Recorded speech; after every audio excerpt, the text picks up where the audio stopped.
You are watching Midnight Movie Talk live from Los Angeles, a little bit late tonight because it is FYC season here in Los Angeles for your consideration, which means lots of awards parties. Had a huge day today, very busy day. Just exited a TAR event down in West Hollywood, and I had a chance to talk to Todd Field. And you guys know how I feel about TAR, the number one film of 2022 and the best director of 2022 at one event. Todd Field had a chance to talk to him. We'll talk about that in a moment. But our top story here tonight is M3GAN going bonkers. We told you this would happen on Tuesday, right here on MMT, straight out of the M3GAN screening.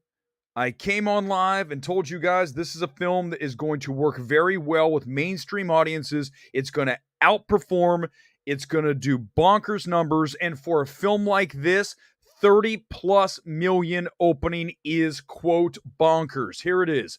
Right from Variety. 30 million debut. They call it Slain. Absolutely, no question. This is a film that a lot of people thought would be in the teens months ago, right when we first saw that trailer and everyone was making fun of it.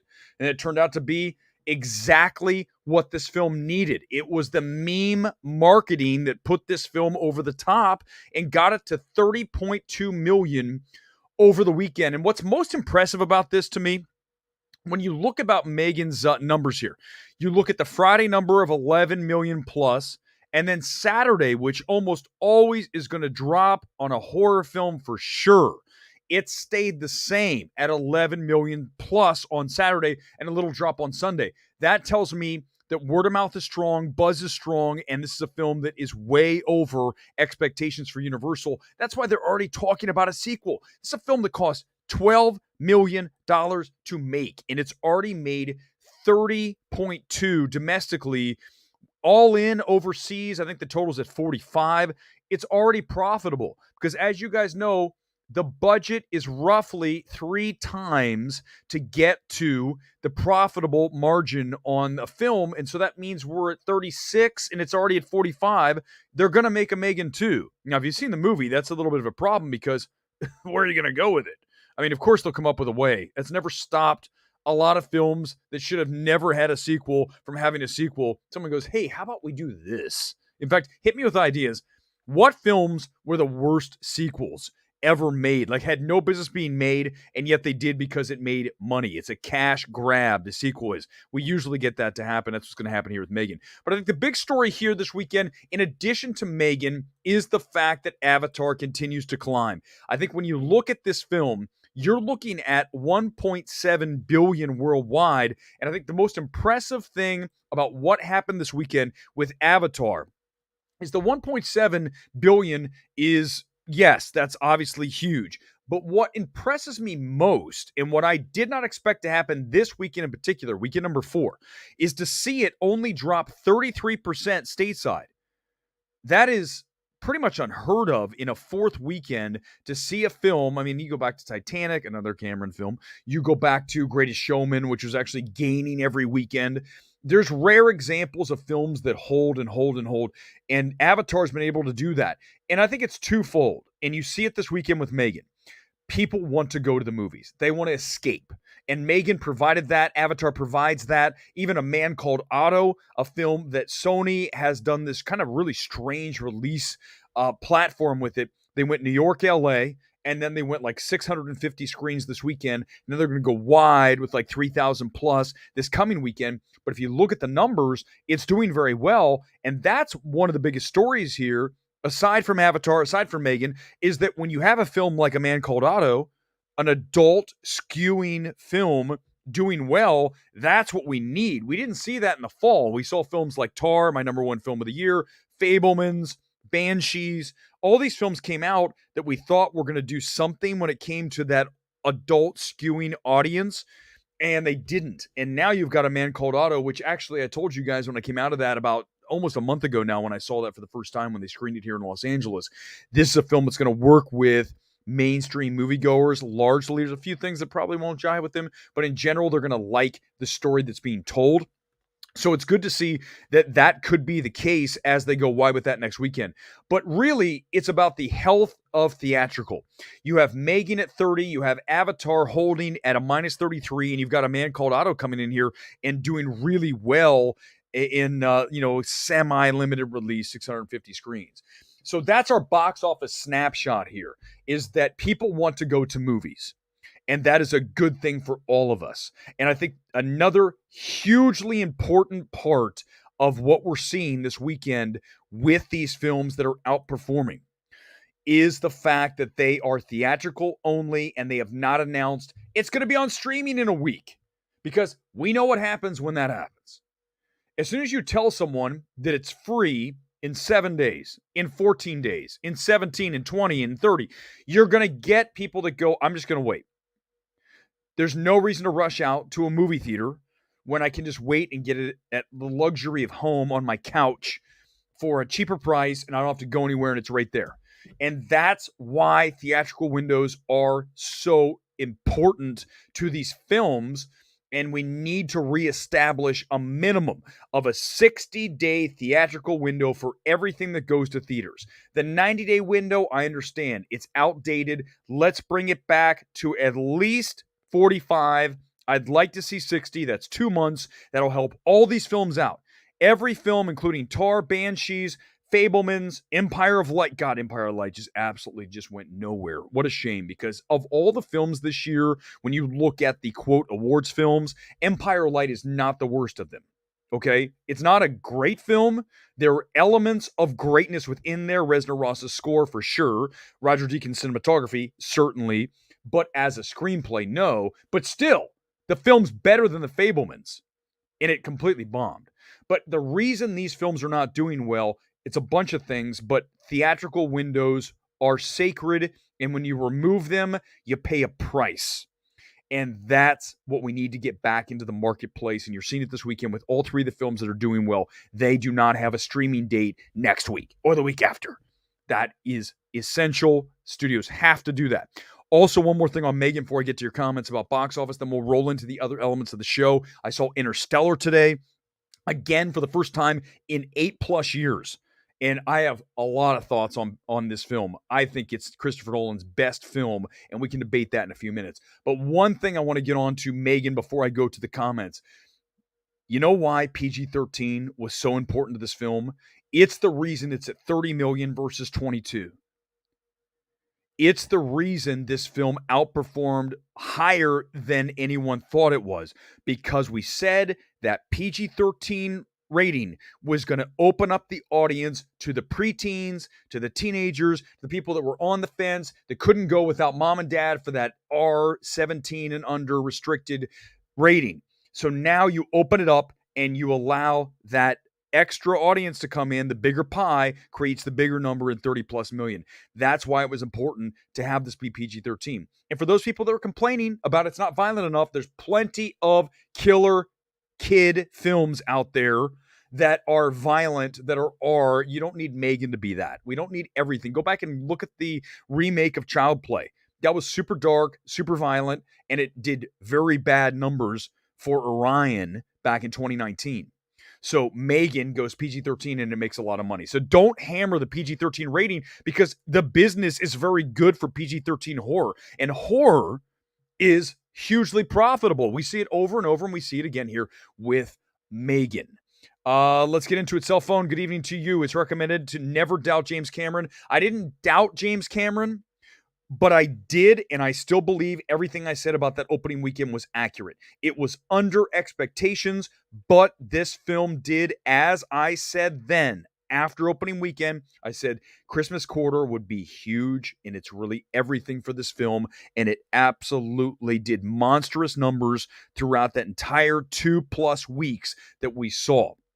Happens every year during the Christmas corridor. Everyone's off. They're going to movies. So it picked up, and now it's at 1.7. 2 billion is not a lock. I think that if I was betting, I'd say it's going to get there, but it's not going to go 2.5 or even 2.2. It's going to get barely to 2 billion if it gets there. And remember, it has China, which is at 200 million right now. No Way Home did not have China. So if No Way Home had China, it would be right up against, it would be right at 2 billion or more, right? But because Avatar 2 has it, that's 200 million more from China that it wouldn't have had if it did not have play there. M3GAN is possibly going to be 3 in front in good word of mouth. It has good word of mouth. I know it has a B cinema score. Doesn't matter. Theaters have to play Avatar on large premium format and IMAX. M3GAN will hold strong. Here's the thing. It will hold strongly because there's nothing coming into the marketplace next week. House Party, I'm not going to see the film. I have no interest in watching House Party. I will not. This year, my New Year's resolution was this. I will not waste my time with films that I don't want to watch. Like, I have no interest in watching House Party.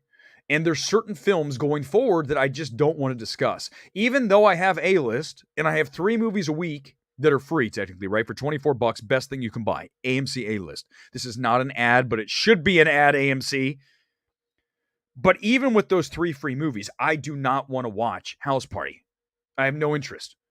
Like last year, that Easter Sunday, I did not want to watch Easter Sunday. I never saw it.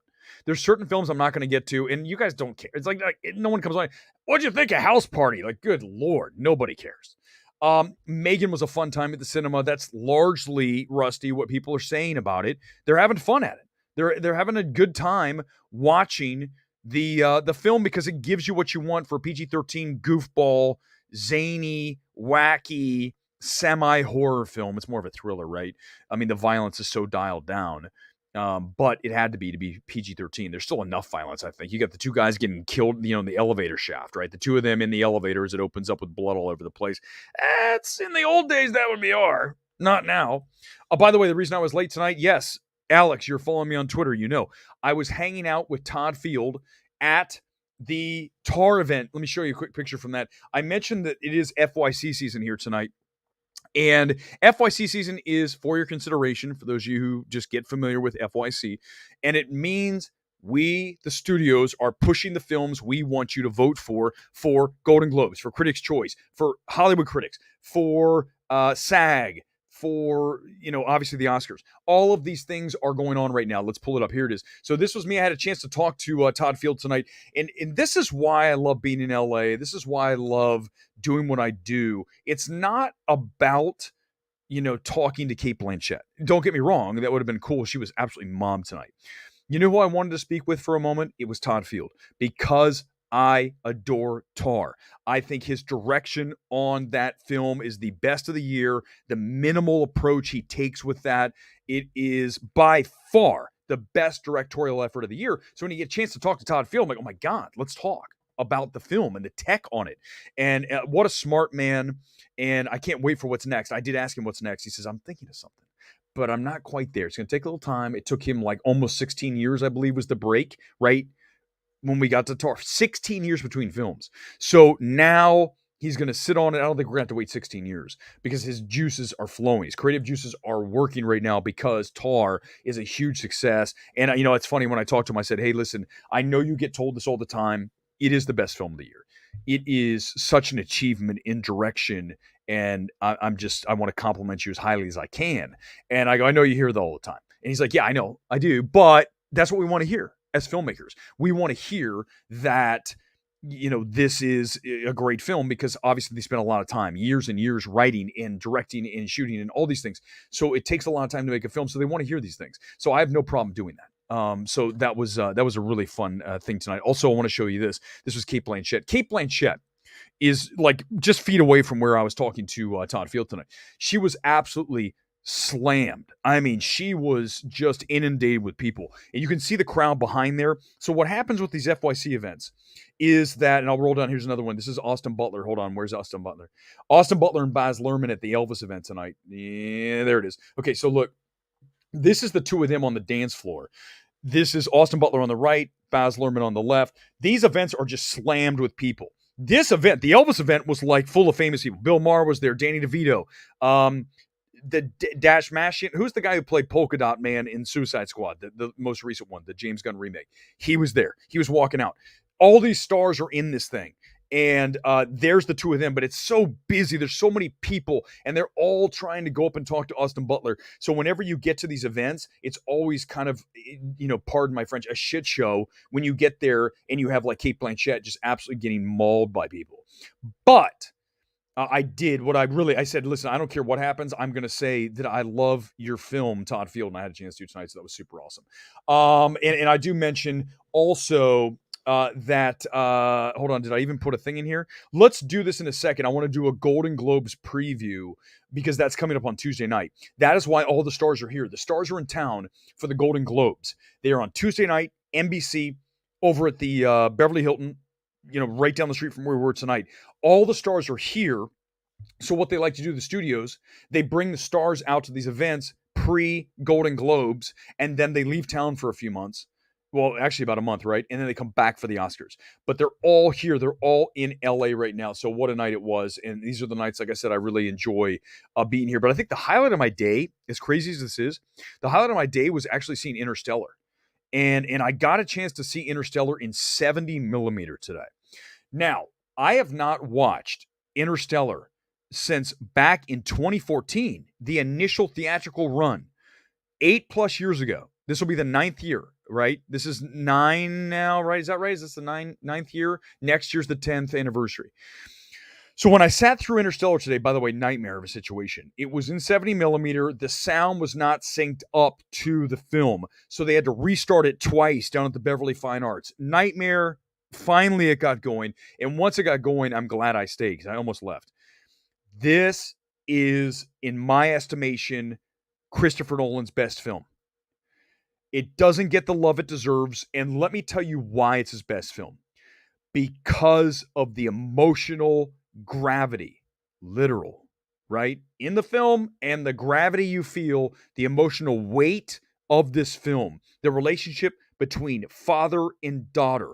In fact, perfect bookend films to watch back to back to wreck you if you are a parent.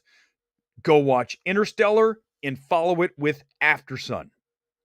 That combination of father-daughter relationships, both those films, nails. And I was crying today. I'm not going to lie. I cried in Aftersun. I cried today in Interstellar. Thank God I was in the last row because I was a mess. Because what always gets me in film, and this is Aftersun and this is Interstellar, it's not just the father-daughter. What I find to be the most soul-crushing thing in a film that always gets me is the passage of time, where we see a relationship go through many years and in a short time span, like look at Interstellar, right? Where he comes back to Earth and he's now the same age and his daughter is 90 and about ready to die. He leaves his daughter ages as they are on that one planet, right? The water planet with the giant waves. And she ages 25 years right there, whatever that, something like that, 20 years. If you're on that planet for like an hour, it's like 20 years. But what I love about Nolan is that he demands that you use your head when you watch the film. You cannot turn off your brain. You have to be plugged into the film.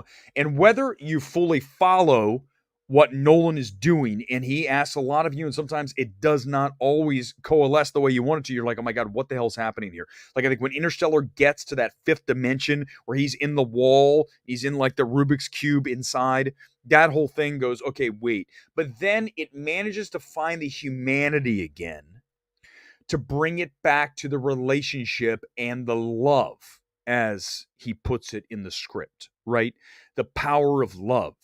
And I think that that's what makes Interstellar Nolan's best film, is the emotional weight and the heart of the film, the father-daughter relationship of Interstellar. That's why it's his best film.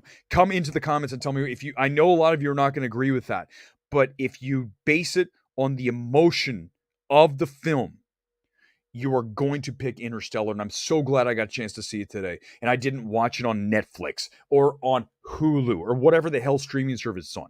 You can't replicate in the theater at home. You cannot. There's no way to do it. I don't care how big your television is. It's not the same.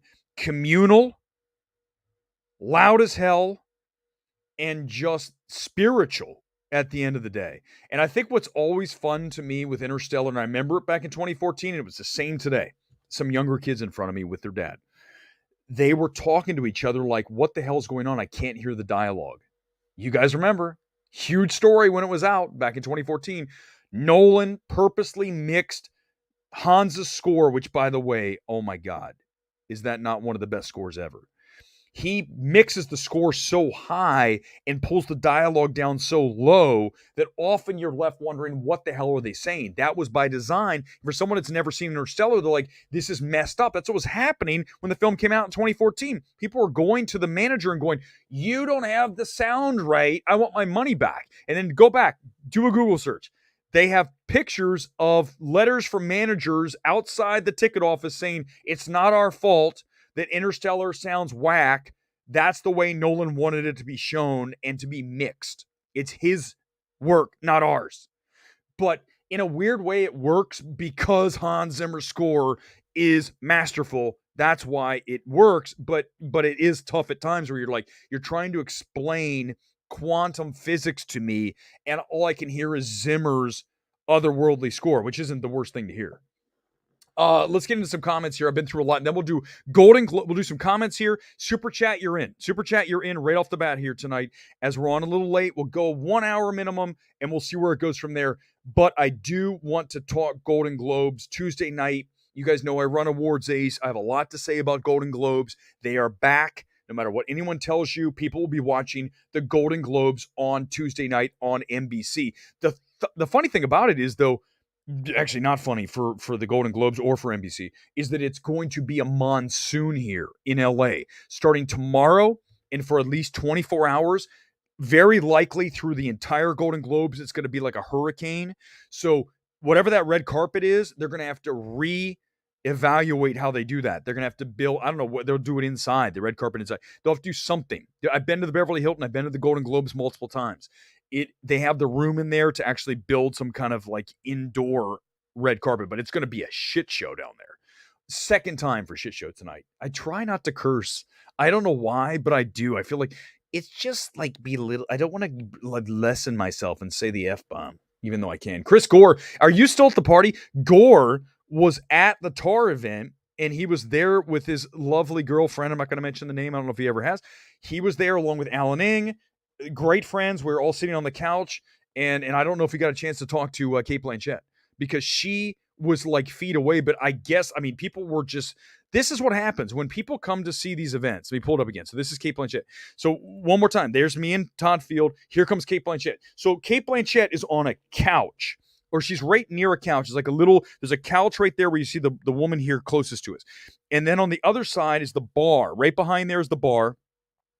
And people are just all around Cate Blanchett. Like, she's swamped with people, and they're all waiting to say their two, words to her. Here's the problem with these things is that when you get your time to talk to Cate Blanchett, or for me with Todd Field, you don't monopolize the conversation for like 10 minutes. So what happens is a lot of times someone comes up to Cate Blanchett and says, oh my God, and they don't know when to stop, right? When we have a conversation and like she's busy, she has a million people want to talk to her, people just keep going, oh, and then this and this and this and this, and people behind her just like, can I just say hello to Cate Blanchett? So at some point you just go, okay, that's fine. She's there. It's cool. The best time to do that, if you ever go to one of these events, you need to do it like right as soon as the celebrity arrives, the director arrives, like Todd Field walked in the room. I go, I'm talking to Todd Field. That's how you have to do it. If you wait, you're dead. And that's what happened here with Cate Blanchett. Let's go. Anything else you guys want to talk about? Let's do it. You know what? Let's do this. Let's do Golden Globes right now. And then we'll get into comments wherever you want to go, because I do want to discuss, and here it is, the Elvis and Tar FYC events, because the Golden Globes are in town. Let's go to the Golden Globe site and let's discuss who I think is going to win each of the categories here for the Golden Globes this Tuesday, coming up from the Beverly Hilton here in beautiful Los Angeles, California. Best Picture Drama: Avatar, Elvis, Fabelman's Tar, Top Gun: Maverick. Now, this is the Hollywood Foreign Press voting for this. This is really tough. I want to say it's going to be Top Gun: Maverick. but I believe it's going to go Fabelmans, even though, listen, I'm on the record, I'm stating it again. The Fabelmans will end up being one of the most overrated awards films, and if it wins, oh my God, most egregious best picture wins in the history of the Oscars, or in this case, the Globes. The Fabelmans has no business in the 5 best dramas of the year. It's not a good film. So I hope it's Maverick. I will go Fabelmans for the win. Musical comedy. Oh my God, Babylon got a nomination. Are you sure this is not the Razzies? Are we certain this is not the Razzies? Banshees, dark comedy, I guess. Everything Everywhere, a Glass Onion, Triangle Sadness. This is Everything Everywhere all at once. I think this is where it wins. And I don't think it's going to win Best Picture. I do not. I think it's going to be Maverick that wins Best Picture at the Oscars. Here it wins musical comedy, Everything Everywhere all at once. Best Actress, it has to be Cate Blanchett. There is no universe in which it is not Cate Blanchett. I don't even care who the other 4 are. This is easily Cate Blanchett's for the win. And you look here, look who's not in this is obviously Michelle Yeoh is in with the actresses for comedy. That's Kate's biggest competition, but there's no competition. Cate Blanchett's the best actress of the year. Best actor, it's either going to be Fraser or it's going to be Butler. I think that the Fraser, remember, he's not going to be at the HFPAs. He has the issue that we know, I mean, obviously a very big issue that he has with the HFPA. I don't want to get into all that, but he will not be there. I think it's going to be Austin Butler, though. I do. Even if there wasn't the FHPA situation with Fraser, I still think it's Austin Butler. I believe Austin Butler is the best actor of the year, period, in any film. Let's go to the second page. Let's go to the best actress in the musical comedy. That's Michelle Yeoh. Not even a contest here. She wins over the other 4. It's not even, no one's, second place is like so far back. It's not even close. Motion picture, musical, best actor. I'm going to go here with Colin Farrell. I think Colin Farrell has a shot at best actor. Certainly it's Farrell versus Fraser versus Austin Butler. So here it's Farrell because the other 4, they're not major contenders, even though I love Ray Fiennes. Ray Fiennes in The Menu is fantastic. I mean, I love Ray Fiennes in The Menu. I mean, that's a great nomination, by the way. Very smart. Best Supporting Actress. This is going to be tougher. This is one of these, supporting's always kind of a pain in the ass, right? It's a pain in the ass to slot because there's always more than 5 worthy people. There's like 20. I think it's Angela Bassett for Wakanda Forever. That's what we're going to go with there. A supporting actor is definitely going to be Quan from Everything Everywhere. It's not a contest. He's been running away with this everywhere. He's going to do it again on Tuesday night. I almost said Sunday. Tuesday. Best director. Oh God, Spielberg. And what I love about the BAFTAs, by the way, I didn't mention this the other night, the fact that they did not put Steven Spielberg in their long list. That was amazing to me because it's not, The Fabelmans is not a good film. We're not going to have that debate again. The Fabelmans is arguably terrible, at best marginal, and he shouldn't be here. You know who should be here is, if you're going to pick one of the 5 directors, first of all, Todd Field has to be here, and then also Kaczynski has to be here for Top Gun. I think that, just because it's Steven Spielberg, it's going to be Spielberg, even though it's a total joke. Spielberg has no business winning for this terrible film, The Fabelmans. Best screenplay better be Field. I mean, between the screenplay and the direction of Tar, Field should win everything, including picture. But I think here, man, it's I really don't want to go against Fabelmans again because I feel like it's going to be the film that wins because it's Steven Spielberg's life story, everybody, so it has to be good, even though the film sucks. Todd Field, I'm going to go Field there because they get their heads on straight and they get it right. Best animated is Pinocchio. There's not even a contest here. Pinocchio wins. Best picture, non-English language or international / foreign, whatever you want to call it. All Quiet on the Western Front wins here. I think over Decision to Leave and RRR. I just feel like All Quiet on the Western Front has picked up big time for Netflix. We've seen it rise over the past several weeks, and it's very heavily viewed on Netflix. A lot of people have seen it. I think RRR did a very valiant effort here. I'm going to put it actually in second, and I'll put Decision to Leave third. If I were to rank these, I would have Decision to Leave number 1, RRR number 2. I would have All Quiet on the Western Front close, and then Argentina 1985. For me, if I was personally ranking, Decision to Leave is the best of those films. And I do, I really enjoy, I think RRR is a very good film, but Decision to Leave is very close to a masterpiece and one of the best directors of the year, without question. Let's go to best score. The fact that Reznor Ross are not here for Empire of Light is laughable. It's embarrassing. Hildur for Women Talking is the best score here. And I think it's the best score, even over Empire of Light. Hildur here for Women Talking is the winner. Best song, it has to be Hold My Hand. I told you from day one, Hold My Hand is winning. Is going to win Oscar. I said this when it came out. I have the tweet. I have the receipt. Hold My Hand is winning best song. And the reason is it's from the number one film in America, right? 700 plus million. We still have Avatar like 200 million behind. And it was used in the film. Anytime a song that's in the film is nominated, I have to give it the nod. That's why Ciao Papa from Pinocchio would still have number 2 for me. Lift Me Up would probably be 3. And then, RRR is right there too. Not to.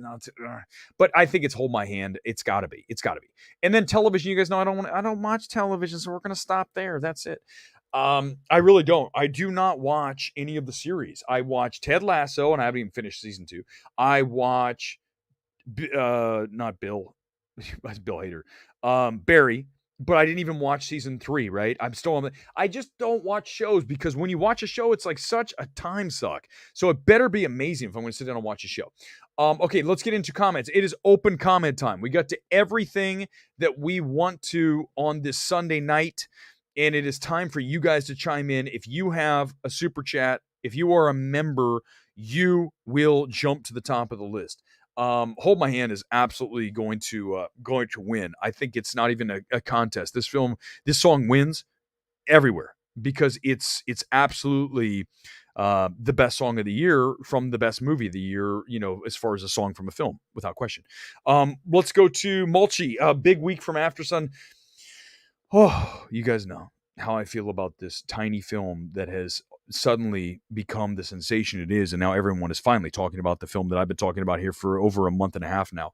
Aftersun, Charlotte Wells, has now picked up huge. It wins Best Picture for Toronto Film Critics. It was our number 2 film of the year here on MMT, beaten only by Tar. Charlotte wins Best Director. She's number 2 for me behind Todd Field. So that's how they're so close. And then Mescal wins Best Actor. Aftersun will not get a Best Picture nomination. It won't. It is a critics film. It is not an Oscars film. It's close, but it's not there. Films that have a better shot at Best Picture that will still not get in include RRR. I would say Knives Out is really close. I think Knives Out's going to get in and Babylon's not going to get in. Those last few slots, and I still am betting She Said gets in. I know that it's been disrespected pretty much everywhere, but it still is a film about Hollywood. It's a film about Harvey Weinstein, who ran his reign of terror in this town for 20 plus years and 30 years. And now you have the film that has been disrespected. It's a much better film than it's been received as far as critics, as far as getting nominations. I think it turns around. But Aftersun's not going to get a Best Picture. It's not. I don't care about it's I love the film. I can't, it means you don't even know. When I see this thing win so many of these awards, it is absolute joy for me because I love it and I will stand for that film and push it as much as I can, but it's not going to get a Best Picture nomination. It's not going to happen. Todd Field better get that screenplay Globe, but here comes Spielberg. It's between Field and Spielberg.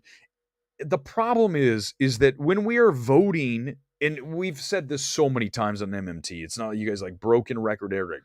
Here's the thing. We don't vote for directors, for films that are, the cachet of the director, the filmography of the director, the studio, the star. We vote for films of worth, films of merit, films that deserve the title.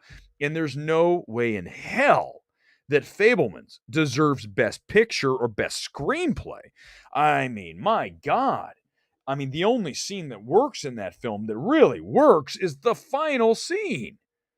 The office scene on the lot with Ford. That's the only thing that is working.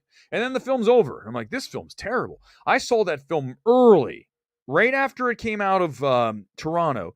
They held it for a few weeks, and then all of a sudden they go, hey, we're going to show you this. Like, it was, I don't say it's like October. And I go, oh, Fabelmans, I've heard it. And then you watch the Fabelmans, and what the are you guys doing? This is not good. Screenplay's not good. Gabriel's the best part about it. Young Spielberg, he's the only thing that's good. Michelle Williams, Razzie. I mean, that's a Razzie performance. But yet it's going to win Best. If that wins Best Picture, I told you guys, if Banshees wins Best Picture, I would run up and down Sunset with a box of Lucky Charms on fire. If Spielberg, the problem is if I say I'm going to do something ridiculous, if Fabelmans wins, I'm basically announcing I'm going to do it because Fabelmans is going to win. And if it does, I still say it's going to, come on, Maverick, come on. I'm going to, okay. If you gave me $1 million and you said you have to put not all million, you have to bet this money. So that makes it really a damn serious bet. You got to really get this right because I want to have $2 million. I don't want to have zero. I can use $2 million. I can buy my MMT studio here where we screen movies, okay?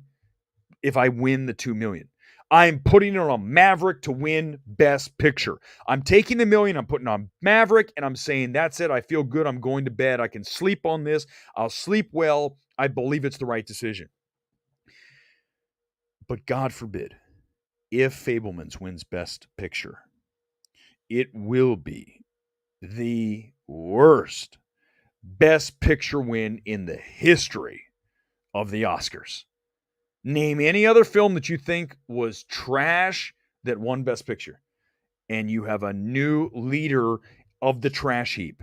It is the Fabelmans. If that happens, I have to remember this time, 10:50. I'm going to remember this so I can cut this, because if that happens, that's going viral. It's the worst Best Picture ever.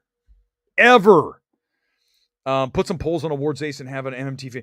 We can listen. We'll put some polls on the community tab. I want to mention this. I didn't even get to this. We had a 16 seed tournament for Film of the Year on the community page, and what won? Top Gun Maverick. That's another reason why I'm putting $1 million on Maverick to win Best Picture. Banshee of Inisherin, William, here's the problem with that film, and I did a whole stream about this. You can go back, and I went off on it. I don't love the screenplay. I do not like the removal of digits. When that happens, it took me completely out of the film. I liked everything up. It's one of those films that I turned on, where you're like, oh shit. When it happens, you go 180 from loving to hating, and that was me with Banshees of Inisherin. I mean, but in the grand scheme of films I really dislike this year, Banshees is not nearly as high as The Whale, Babylon, and The Fabelmans. Those three films were more torturous for me to sit through than Banshees, because I like so much of the elements, including setting, performances. Those things are great with Banshees. Score, but the screenplay is where I go, no. And Maverick is the most popular movie this year. It is the most liked film. That's why betting on Maverick to win Best Picture is a smart bet, because the average voter, anybody, average moviegoer, average human likes Top Gun Maverick. The ratio of people that like to dislike it is like 99-1. The one is Scott Mendelson, who is so wrong. He's like the guy who gave it a rotten. He's like, this, like, what are you? No, yeah, okay, listen, William, I will never forget the King's speech over Social Network. But that was the worst. That was a carriage of misjustice, right? That was absolutely wrong. But I don't believe the King's speech is the worst film, right? Those are two different things. The worst film to ever win would be the Fablemans. I got to go back. I mean, even over Crash for sure. I mean, I actually do not hate Crash. Shakespeare in Love, you name a film. Green Book, Fablemans is worse. Whatever film you throw out. Now, if you're talking about the film that should have won Best Picture and the biggest criminal action ever in the history of the Oscars, it is The Social Network not winning Best Picture. Yes, those are two different things, though. Two different things, but you're 100% right. No question. Josh, thank you. Hit the like button. Here, late on a Sunday night. Late. We went on a half an hour late, but we always do. This Sunday night show is the box office show, and we have a great start to the year, as Marvin says here. It's going to be a very good year. We went through the most anticipated films of the year. We went through every month. Go look for that stream. It was it last week? I have it listed. Go look. We go through week by week by week, the entire year. And once we hit like April, May, certainly June, July, it is going to be boffo at the box office. It is going to be week after week of major hits. And when you look at the calendar, and it's unrelenting. And that's the beauty of seeing this right now where we are. It's only going to keep going. And what I think is absolutely warms my heart in the most special of ways is the fact that people are resuming to life. They've gone back to life. They're not talking about COVID. They're not talking about masks. They're not talking about shots. They're just going to movies. And look what happens when you give them things that they want to see. M3GAN and Avatar 2 and A Man Called Otto even doing better. When you look at people going to movies, that nothing gets me more excited. You guys know I'm the number one theatrical champion of the universe. There is no one who supports theatrical bigger than me. Not one single person. I told you guys, I'm not even talking about Netflix movies anymore. Ever again. Until they get a theatrical component, I will not talk about a Netflix movie. It's a disservice to the other studios that are actually giving us films in theaters and keeping that art form alive. Theatrical.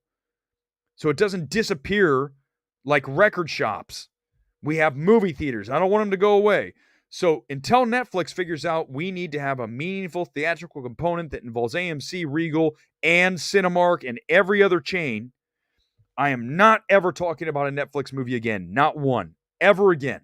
I mean, they don't invite me to any of their events anymore. They had a huge event tonight. All the people were invited, not me. I don't care. What am I missing? Films that aren't theatrical, therefore they're not films. Yeah, Netflix, they're not true films. If I was a director, I wouldn't work with Netflix because you don't have a theatrical component.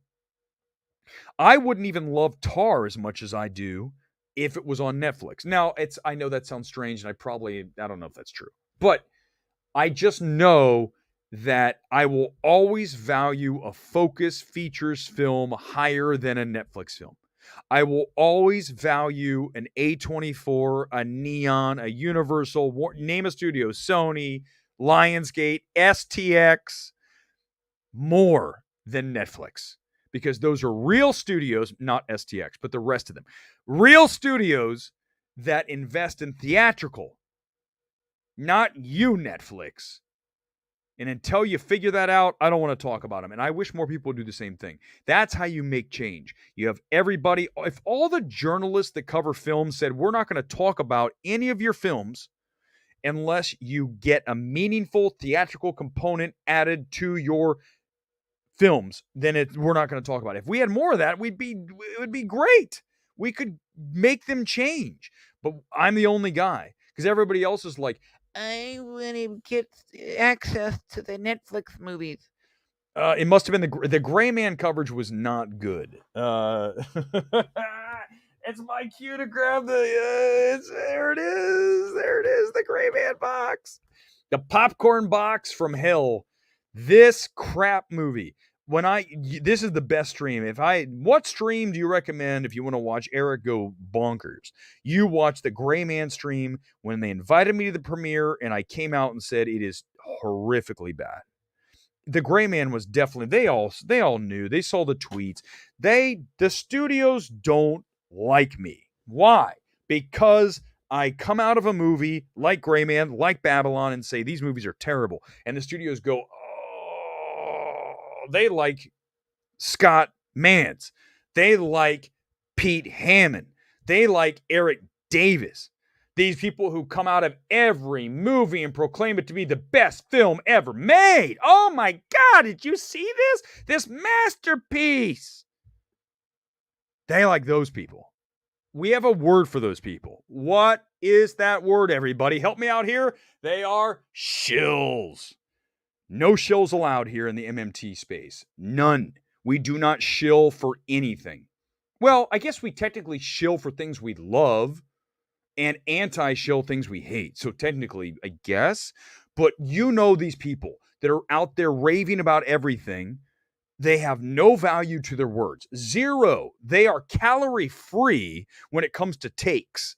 Because if you can't hammer a film, then how can I trust you when you tell me it's a quote masterpiece? You say everything is good. These people. But the studios love those people. They don't like me. That Eric Weber, he's a loudmouth. He's too opinionated. I don't like that. Too bad. That's what it is. Deal with it. Critics, journalists, online personalities loved RR so much. Why not industry folks? Mahado, thank you very much for the super chat. Let's talk about that. RRR will not get a Best Picture nomination. I hate to tell you that. I feel like it got really close and it's still trying. This weekend they had a couple of events, one at DGA. I think they had another one at a screening room in Beverly Hills. They have worked so hard. The PR companies busted their ass. SS, the stars, everybody has really worked hard.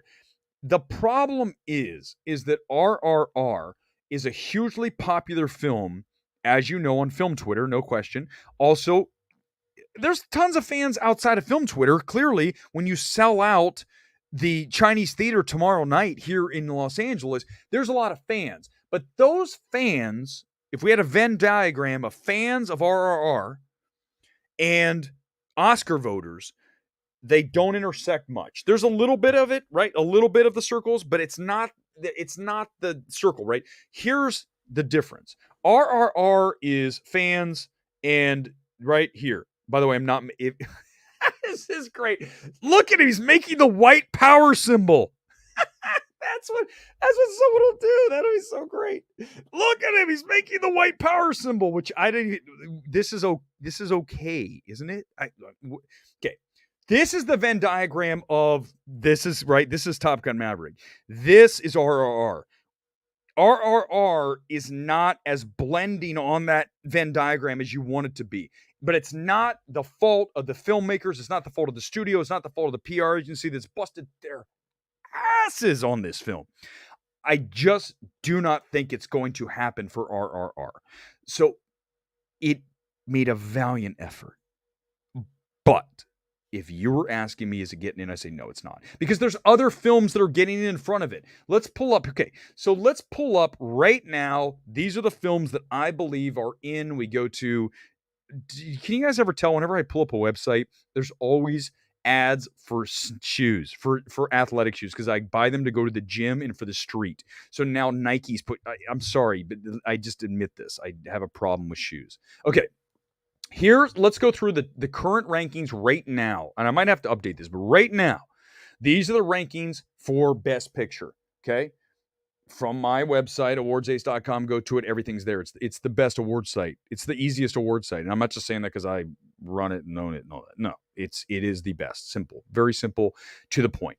They are listed in descending order of strength. So number 1 is The Fabelmans, 2, Maverick, 3, Inisherin, 4, Elvis, 5, Everything Everywhere. I know that other people have it higher. I'm telling you, I do not see it winning Best Picture. This is Best Picture. Tar. I actually might take Tar a little higher now, but I'm going to keep it there. Avatar is in.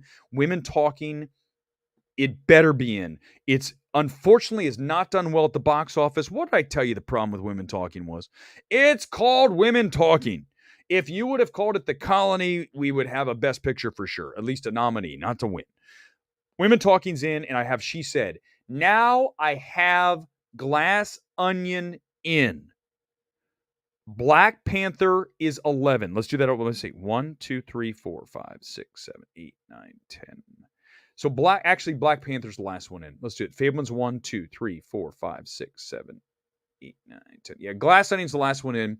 Then Black Panther, Babylon, All Quiet on the Western Front, and then I have RRR. So I had RRR. I just feel like the way I'm reading this right now, all of these films are ahead of RRR. Even she said, I know that I'm the only person who has she said that high. I get it. I understand that. I get it. But I'm not, Josh, I'm not really that. I mean, here's the sad part is I get drunk on like one Mick Ultra now. It's so sad. I freely admit that I'm pathetic when it comes to drinking now. Like, yes, I'll have that Mick Ultra. So what did I tell you on that stream the other night?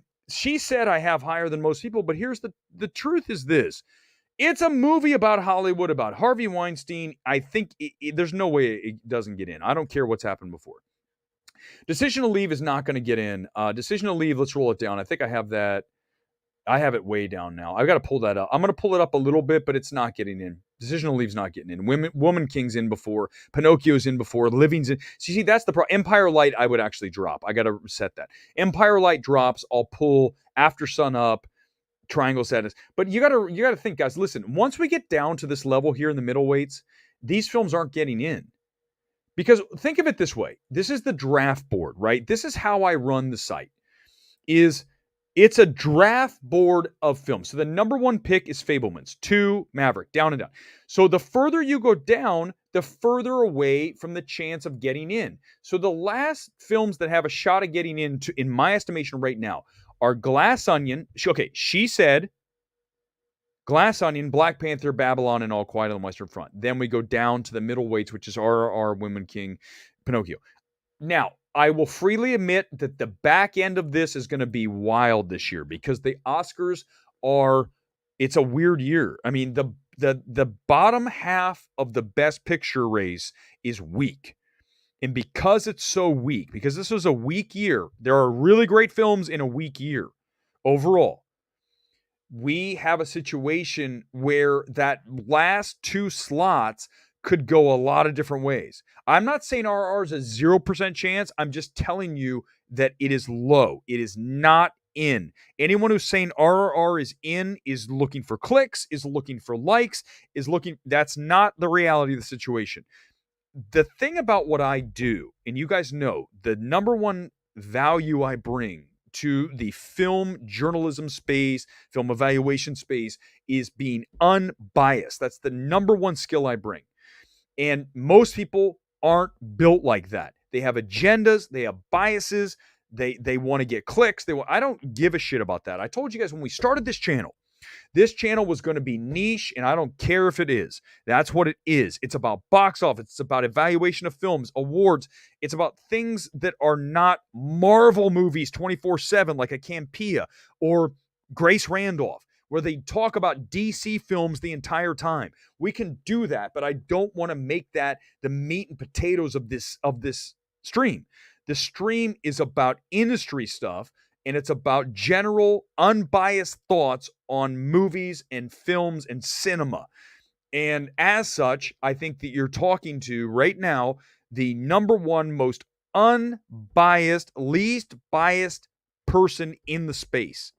There is nobody, not one person, who has fewer biases than I do carrying into any movie. I start from a level plane, an objective plane every single time. And when I tell you that RR is not getting in, that's because what I believe in my heart. And if I wanted to get clicks and I wanted to get likes and I wanted you guys to say, oh my God, I would tell you RR is in. It's 100% in. It's the number 8 film. It's definitely getting in. But the reality is, as a truth teller, it's not getting in. Now, if that happens, I will be thrilled. That's the thing.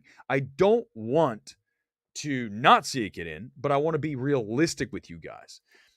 Josh, this is here. A lot of people haven't seen that. I mean, these films, it's not like everybody saw every film. 10-minute warning, by the way, 10 minutes. Let's just go an hour tonight, 10 minutes. When you get down to the middleweight, I get it. Of these, if you have not seen any of these films, go to awards days. I can tell you right now, of the films that you need to watch from this, let's go to the middleweights. Let's just start there. Living, I like. I wouldn't say it's an essential film to watch. Empire Light for the score and cinematography and performances, I would say, yeah. I mean, I'd put it ahead of a lot of these films. Certainly better than The Sun, The Whale, A Man Called Otto. You'll like. I don't. You'll love After Sun by far. I mean, After Sun, Decision to Leave are the two best films that are here. And the menu. I mean, the menu for me, if we were listing like best of, and we were listing these in order of strength, then I'd have the menu and Decision to Leave and After Sun way higher. But I'm doing this based on Oscars. And then up here, you guys know I love Tar and Elvis and Top Gun Maverick. Everything else, I'm very mixed on at best. She Said I really like. Glass Onion, I enjoyed. I don't think it's the best picture. And Babylon's horrific. I mean, just terrible. But you know, this year there's certain films I think you have to see. And if you ask me, hey, what films do you have to see this year? Tar, 1, no question. 2, After Sun, absolutely. Decision to Leave, 3. Maverick, but you've already seen Maverick. I don't need to say that. And I would throw RRR for sure for the experience, certainly theatrically if you can do it. You know, my best film, my top 10 films, go back and look at the stream. All those films you need to watch. But the top of that is where you absolutely have to watch Tar, After Sun, Decision to Leave. Those 3 must be watched by you. You have to find time. And there's a reason that films like After Sun are doing so well and Tar that's winning every critics group because they're great films. You know, ultimately, you can spin things as much as you want, but quality will win out. And when you see enough films that are not of quality, then you get to this point where you just say, you see something like Tar or After Sun, Decision to Leave, and you go, oh my God, that's filmmaking. You saw the dubbed? I didn't even know there was a dub version. We didn't see the dub version. I don't ever want to watch a dub version. I think that's just strange. It's very bizarre to me to watch. Like those old Godzilla movies where the mouth doesn't match up. You're just like, eh. I'd rather read subtitles. The thing about Decision to Leave, it's a very difficult film to watch because it requires a tremendous amount of bandwidth from you, the viewer. And Park absolutely demands that you pay attention to that film from frame 1. And if you aren't dialed in, ready to go on Decision to Leave, a very dense film, then you're going to be in trouble because it is labyrinthine, right? It's got so many things going on that you're going deeper and deeper inside that if you're not paying attention at the beginning, you're going to be completely lost by the time you get to the middle or certainly the end. But if you are locked into Decision to Leave from frame 1 to final, you are going to be rewarded with one of the best films of the year, best directorial efforts, no question. And then I think the editing, Decision to Leave, and cinematography, but editing is the number 1 edited film of the year is Decision to Leave. And then I'd throw Moon Age Daydream in there. That's another film you had to see. If you didn't see Moon Age Daydream in the theater, man, I feel bad for you. It's like today watching Interstellar in the Fine Arts in Beverly Hills in 70 millimeters. So it was literally, you could tell it was 70 millimeter because you had the line, right? You know, the film line. It's like a green line you see from time to time. Remember the old days of the film, and you got the speckle. So you got that. So you knew it was that. But what I loved was that the sound was so bass heavy and just, you could feel it in your soul. It was like, and you're just like, oh my God, that is everything to a film. And the experience when you lose yourself in the screen. That's why cinema, movie going, theatrical is the only way to go. It's the only way to go, and we need to have it continue. That's why screw Netflix. Screw Netflix. I don't even care what they have. Even, oh my God, they have the Fincher film. It's going to be so hard. I'm going to be heartbroken. I'll watch the Fincher film, but I just told you I don't want to talk about the film. So it's going to be I hope they have some kind of theatrical component by then so I can talk about the Fincher film, The Killer. After Sun's biggest challenge being third priority A24. And emotion, this is a great comment. This is why the MMT audience is the smartest audience in all, go across any YouTube channel. This audience is the smartest. Patrick's super smart. Josh, on and on. Gone Girl, and emotion here. This is the kind of comment that yes, it is the third priority. Number 1 is EEAO, then The Whale. And I'll tell you a story. This is great. Thank you for the comment because this works perfectly. These are the inside stories I like to tell. So when I came out of The Whale, this was a screening about 5 weeks ago now. A24 reps are there. I already told the story, but I'm telling this for Animotion who might have missed it. is they said, "Hey, what'd you think, Eric? What'd you think of the whale?" And I said, "Oh my god, it's terrible. It's horrible. I mean, I'm gonna nuke this film. I'm gonna give you fair warning. I'm gonna nuke it." And the publicists all know who you are and what you bring to the table. They go, "You hate everything," and I go, "Wait, hold, big time out. Bam. What about After Sun? Your film, your film."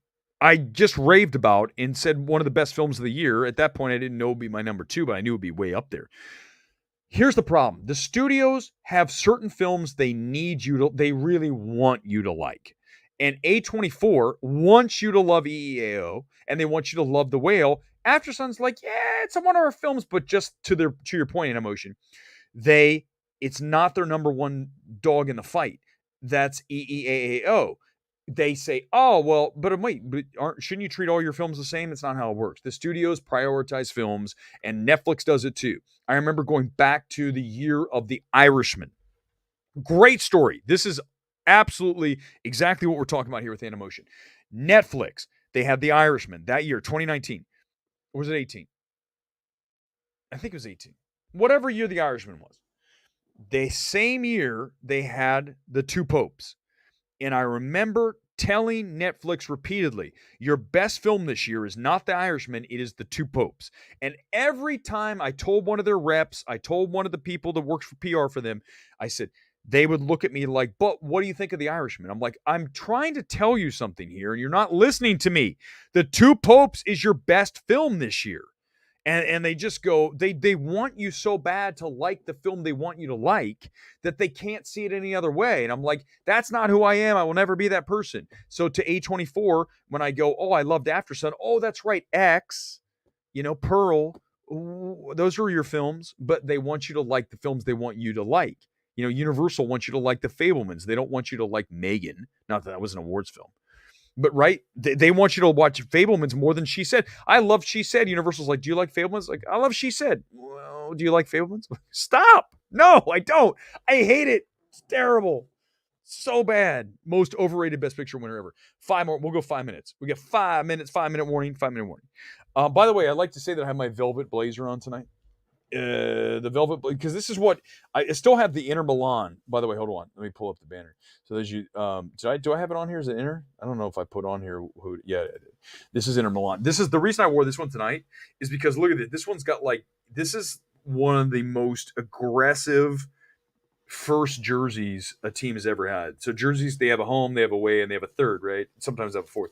This Inter one is just crazy. So I wore because it's Elvis. It's like I got the blue suede velvet blazer here tonight.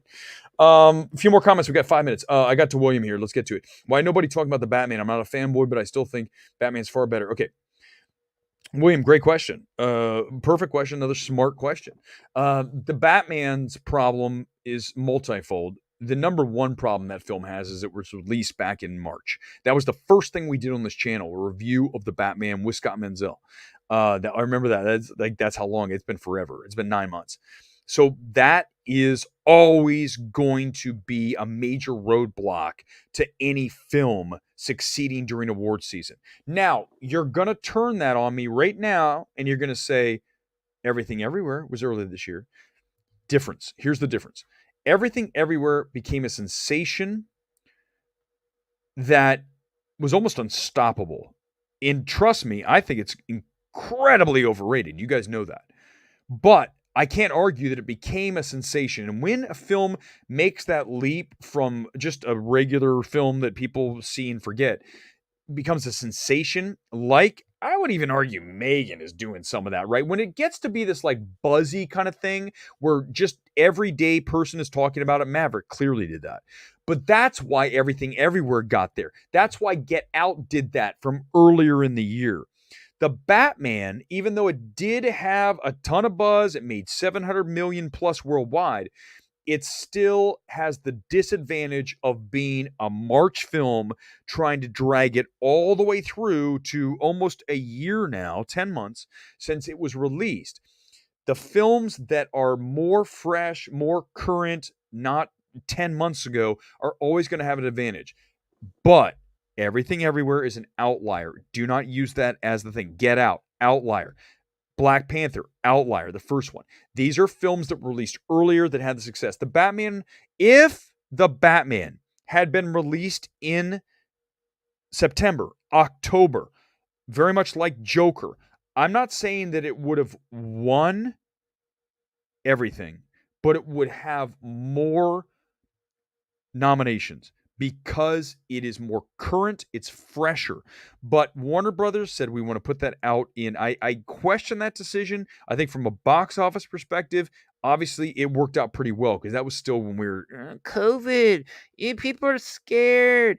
That was still going on, but people still went to see it, right? So I think that if I was advising Warner Brothers, and one day, this is what I'd really love to do: advise studios on their release schedules, when they're going to put the film out. Because if I were to advise Warner Brothers when I watch, say, show me the cut of the Batman, and I say, okay, first of all, I already know it's going to be great because it's Matt Reeves. Okay, there's two directors that I've actually, the best part about this year, and actually I know we're into 2023, but this award season, I got a chance this year to talk to my two favorite directors in person. Tonight, Todd Field, Tar. And 2 months ago now, you know it, Matt Reeves, who actually went out of his way to say, "Aren't you Eric Weber?" That's when I go, that's cool. I go, oh my God, it's Matt Reeves. He had a mask on. I had a chance to talk to Field and Reeves, but Reeves, is going to deliver. I don't even need to see the film. I would have told Warner Brothers, getting back to the release date, I would have said, drag that into September. And I understand you have Black Panther there. You had Black Adam. I would say move Black Adam out of there and slide Batman in early September. Remember how we had nothing going on in September? That's why we had films like, what were the films that did really well then? It was Barbarian, definitely out in, Smile. There's nothing really big in September. If Warner Brothers would have looked, and this is what I would have done for them, looked ahead in the Magic 8 Ball and said, September looks like a really good spot for us. Let's put the Batman in September. And let me tell you why we're going to do that. Because it looks like it's a nice spot for some cash there. We'll be away from the COVID shit. Because back then there was still that. Even though no one was buying into it then, and there's certainly not anymore. It's over. As I say so many times, the Mission Impossible trailer. It's over. Like, don't insult us anymore with variant BA3 6.28. Shut the trap. It's over. You guys, do you understand? It's like, it's done. You don't bother anymore. We're not listening to you. We have assumed risk and we've moved on with our lives. But what I'd say is, back then we still had that shit going. I would drag it to September and watch. You know what would have happened? Batman would be in the running for cinematography for certain. Score for certain. I think he gets nominations for both of those. Possibly production design too. That's 3. Right? It's almost doing a Dune kind of thing there. I'm not saying it wins like Dune did, but that was Warner Brothers' mistake. They released it too soon. If they released it in September, we could be looking at a multi-nomination film in the Batman. The release date killed it. By the way, please, I'm gonna ask for it directly. Give me a like, because I can promise you this: there's not one, and I mean one, other person here on this entire, go through every YouTube channel you can that does film. Not one person could do what I just did, and that was live. Breaking down why the Batman is not. I go back to Grace. Don't make me do the Grace Randolph reading a teleprompter. So tonight I'd like to talk about, and I'm not going to do it. Don't make me do it. All right, couple more minutes. I'm in the flow. We'll go just a little bit long. Barbarian starts strong. I completely agree with you, superhero movies. Barbarian is a film, and this pains me because I really like the folks who produced the film.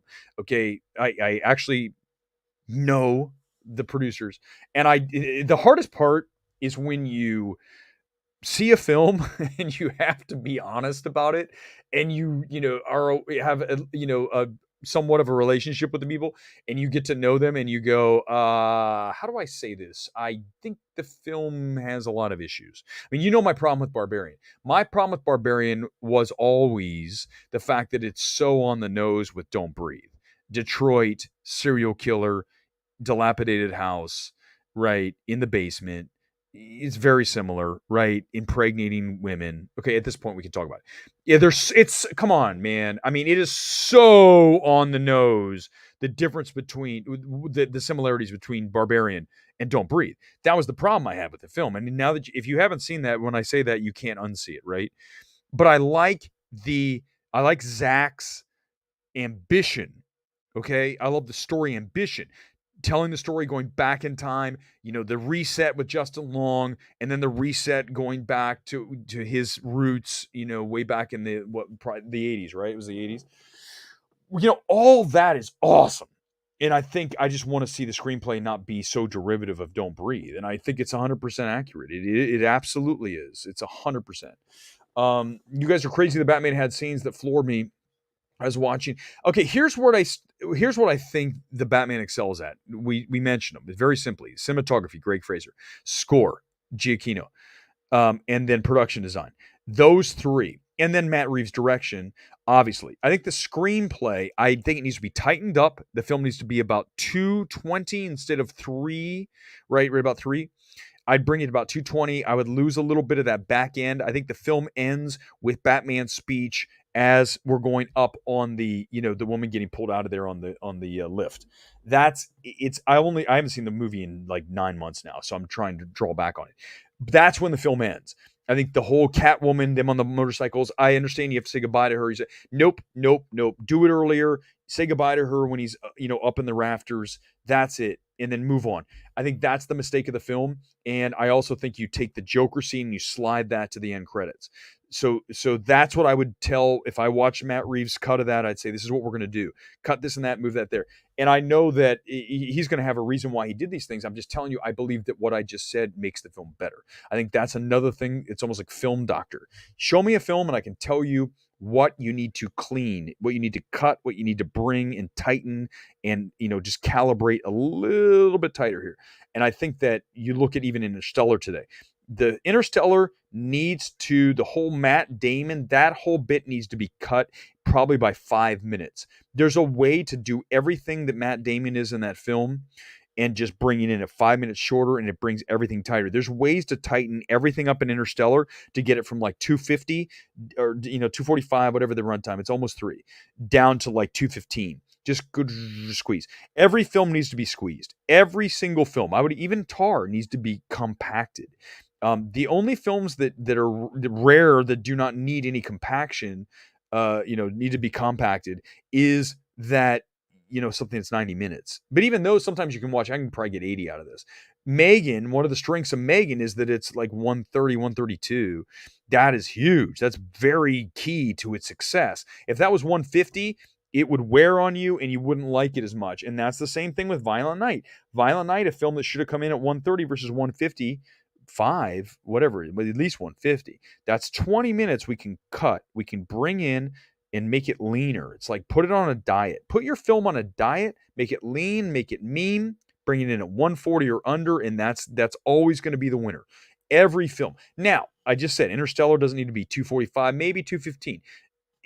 Avatar 2, oh my God, 312? No chance in hell. No way, Cameron. We're going 220, and that's my limit. That's it. And I'm walking out of the room, and that's the answer. And we're not going to really, the thing is, this is never going to happen with James Cameron. He's going to get his way. That's the problem with Hollywood. These directors are getting their way too much. You need to have someone who can step in and say, this film is too goddamn long. 100%. Disagree with Avatar runtime. Oh man, no way. I cannot disagree with something more than the fact that Avatar 2 is 45 too long minimum. And even the whole middle sequence, the water world, just get to it. I get it. There's the fish, for God's sake. Just get the movie going again. And then the end, whenever you have a protracted battle like that, I go back to Man of Steel. My number one complaint with Man of Steel is the first half is almost perfect. And then you get into the back half of Zack Snyder and the bludgeoning, the CGI just battering effect, never-ending battle that makes you just want to kill the film. That's why less is always more. Always Always more. Oh no. Get on a diet. Well, first of all, I already made the white supremacist symbol, which was the Venn diagrams. Oh my god. What at this point? People are so aren't they offended? We're gonna wrap in like a minute. The thing about people that are hilarious is people get all bent out of shape about stuff like that. Even if I was fat shaming, whatever. When I was a kid, I got shamed for being too damn skinny. I still remember it. What do you think drives me at the gym when I go there tomorrow? The fact that they go, you look like a beanpole. And I'm still not huge. I'm naturally thin. But so what? I was thin shamed. I'm alive. I'll get over it. That's the thing. These people these days, oh, it's you're so offensive. Stop. Like I said, there was a great tweet I retweeted today. Someone saying, you disagree with something I said. Your words are violence. Like what? No, it's not. The words are not violence. Violence is violence, everybody. I mean, short of words that call for violence, words are not violence. Me disagreeing with something you say is not violence. You might not like it, but too bad. How do you think Gen X survived? Ken Murray, who is one of my good friends from Boston, always here on the show, always in the chat. Ken is a Gen Xer. He knows like I do, and Gore is too. We just dealt with that shit. Grow up. Grow some thick skin. People come after me all the time. I go, screw that. The one thing I will say, and then we'll wrap the stream, is do not let too much negativity into your life. Now, granted, I understand come on here and I do hammer films and all that, but it's not, I try not to be personal. If I, earlier tonight, and you certainly have heard before, I called certain critics shills. That is, listen, here's how I feel about that.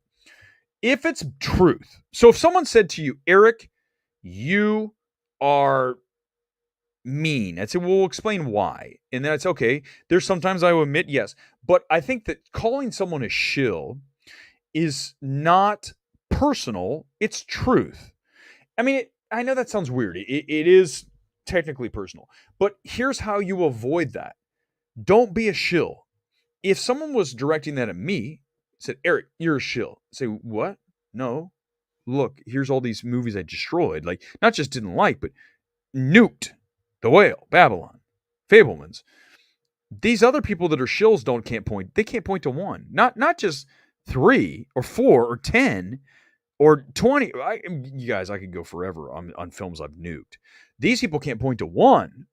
I mean, not one, unless you count, this movie wasn't really for me, but, right, those people. This movie wasn't for me, but, wait, if someone say you're skinny, yeah, right? Isn't that the truth?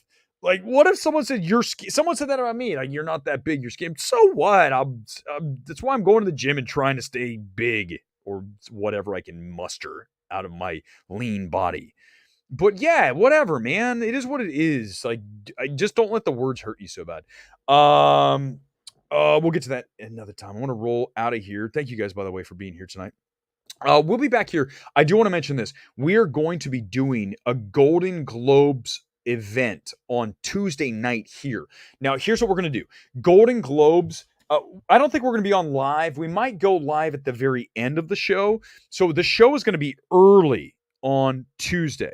Tuesday night, we're going to do a show that's probably at like 7 because you got to remember the Golden Globes are on at 5 out here. So 8 o'clock. So we will probably be on. I'll probably be on the stream at about 7:30. It'll be an earlier stream. So mark your calendars. That is on Tuesday night. All Golden Globes reaction going into the Oscars. We'll pick that up right at the end, probably with the best drama, and then right into the stream and go over the winners and tell you what's happening. Here's the stock that went up. Here's the stock that dropped, and let's just pray that the Fablemans does not win best drama. That's all I want. I just want anything, literally anything but the Fablemans to win. Please say it's Maverick. And I think Everything Everywhere wins best comedy, but Maverick should win drama. I hope that happens. Tuesday night, we're back here on Midnight Movie Talk live earlier. Again, probably about 7:15, 7:30. My time, that'd be 10 o'clock, 10:15 on the East Coast. So you go to bed early. then this is your chance to watch it live. We'll be on earlier on Tuesday night, Midnight Movie Talk, early edition Tuesday night. For now, live from Los Angeles, Eric Weber signing out. I'll see you guys Tuesday night, Golden Globes live coverage here on MMT. Good night, all. Have a great rest of your Sunday night. See you on Tuesday.